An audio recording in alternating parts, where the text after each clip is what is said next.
আমার দুই হাতে মিষ্টি জগতে দুটো একদম আনকোড়া আবিষ্কার, একদম নতুন আবিষ্কার। এই বাঁ হাতে দেখতে পাচ্ছেন, এটা হচ্ছে রসগোল্লার চাট, ডান হাতে এটা হচ্ছে মিষ্টি বিরিয়ানি।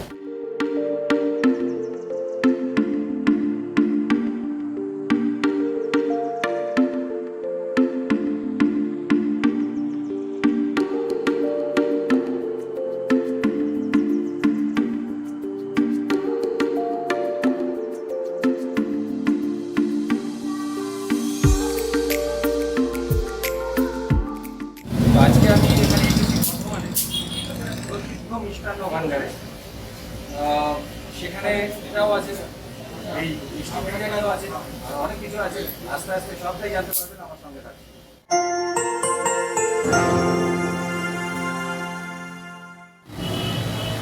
এই যে রসগোল্লা চাট, কিভাবে এটা তৈরি হয়, এই অনন্য সাধারণ যে আবিষ্কার, সেটার মেকিংটা কি হয় দেখি।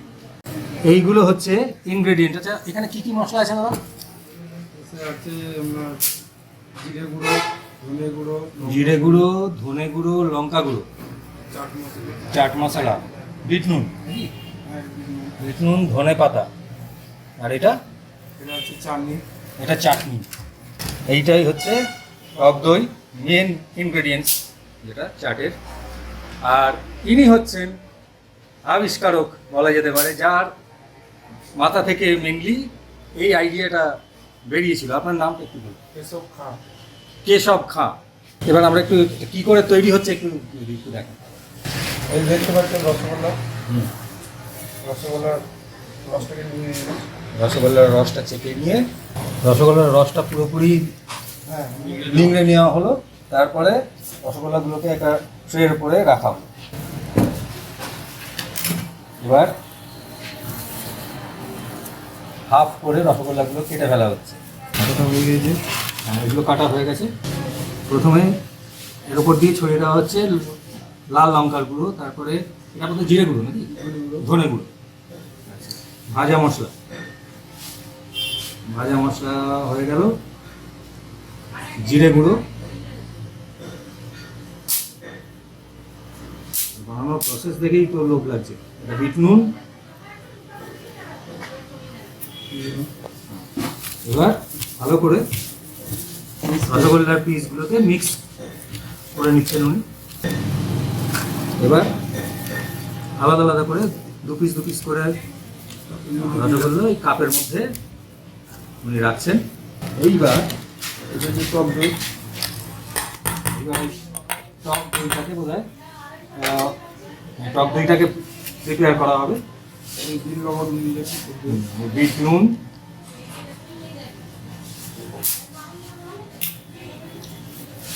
বিট নুন দিয়ে এরা ভালো করে ঘেঁটে নেওয়া হচ্ছে, মানে ঘুটে নেওয়া হচ্ছে।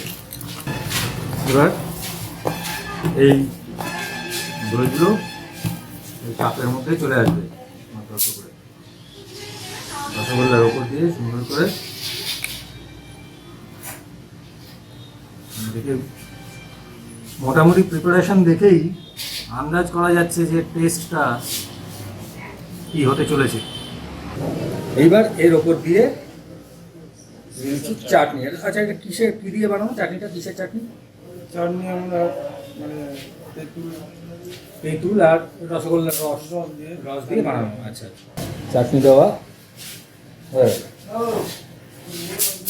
এবারে আবার উপর থেকে আবার এই এবং ওপর থেকে আবার কিছু গার্নিশিং করছেন। একটা জিনিস লক্ষ্য করুন, প্রথমে ছিল শুধু দুটো রসগোল্লার পিস, তারপরে এই পুরো ব্যাপারটা তৈরি হওয়ার মানে এখনও কমপ্লিট হয়নি, মোটামুটি শেষের দিকে। দেখুন এটার লুকটাও কিন্তু একটা অন্য সাধারণ লুক চলে এসছে। এটা লোভনীয় একটা জিভে জল আনা লুক চলে এসছে। যখন এটা পরিবেশন করা হয়, মানে যখন কাস্টমারের কাছে যায়, তার আগে এইখানে এই যে দেখতে পাচ্ছেন ঝুড়ি ভাজা বা সেও ভাজা এটাকে বলে, সেইটা ওপর দিয়ে ছড়িয়ে এটাকে সার্ভ করা হয়। হ্যাঁ, এইবার এই যে অসাধারণ ডিশটা, রসগোল্লার যে প্রিপারেশনটা, রসগোল্লার চা এতক্ষণ ধরে দেখলাম, এবার এটা একটু জিভে দিয়ে দেখবো যে বিষয়টা কি দাঁড়ালো আলটিমেটলি। রসগোল্লা দিয়ে এরকম অন্য সাধারণ এক্সেপশনালি গুড চাট তৈরি হতে পারে, এটা সত্যি কথা বলতে কি আমি যখন এটা দেখেছিলাম, আমার খবরে দেখেছিলাম, তখনও বিশ্বাস হয়নি। এই এখন যে এতক্ষণ ধরে বানানোর প্রসিজিওরটা দেখলাম, তখন মোটামুটি 70% বিশ্বাস হয়েছিল। এবার এই যে খেয়ে দেখলাম, তখন বুঝতে পারছি যে এটা সত্যি দুর্মূল্য জিনিস। রসগোল্লা চাটের মতোই এই প্রসিদ্ধ মিষ্টান্ন ভাণ্ডারের আরেকটা অসাধারণ আবিষ্কার হচ্ছে মিষ্টি বিরিয়ানি। তো সেটাও কীভাবে মানে ওনারা তৈরি করছেন সেটা হয়তো প্রসিজিওরটা এই মুহূর্তে দেখানো যাবে না, কারণ প্রসিজিওরটা একটু লেন্দি প্রসিজিওর, সেটা চটজলদি এভাবে তৈরি করা সম্ভব নয়, তবুও একটু জেনে নেব। আচ্ছা কেশববাবু, একটু যদি বলেন যে এই মিষ্টি বিরিয়ানি এটা কীভাবে হচ্ছে, মানে তৈরি হয় কি? আমার মানুষ তো বিরিয়ানি এখন ফেমাস। হ্যাঁ, আর আমি দেখলাম, ভাবলাম যে একটু মিষ্টি বিরিয়ানি বানাই। তো আমি ছানা দিয়ে বিরিয়ানি বানাই। মানে একটা ছানা দিয়ে তৈরি হয়েছে। এই যে চালটা দেখছেন, হ্যাঁ, এটা ছানা দিয়ে বানিয়ে নিয়েছি। আচ্ছা, চালটা ছানা দিয়ে বানানো, তারপর আমরা ছানা দিয়ে এই যে মটন পিস করে, হ্যাঁ হ্যাঁ হ্যাঁ, এগুলো ছানা দিয়ে ফ্রাই করে নাকি করা হয়েছে, যাতে একটা ওই মাটন বিরিয়ানি একটা লুক আছে, মাটনের লুক, মিষ্টি মটন বিরিয়ানি, মিষ্টি মাটন বিরিয়ানি। আর ওপরে তো দেখতে পাচ্ছি কারি পাতা দেওয়া হয়েছে। বাই দ্য ওয়ে, আপনারা যখন মাটন বিরিয়ানি খান, মাটনটা খান, হাড়টাকে ফেলে দেন তো।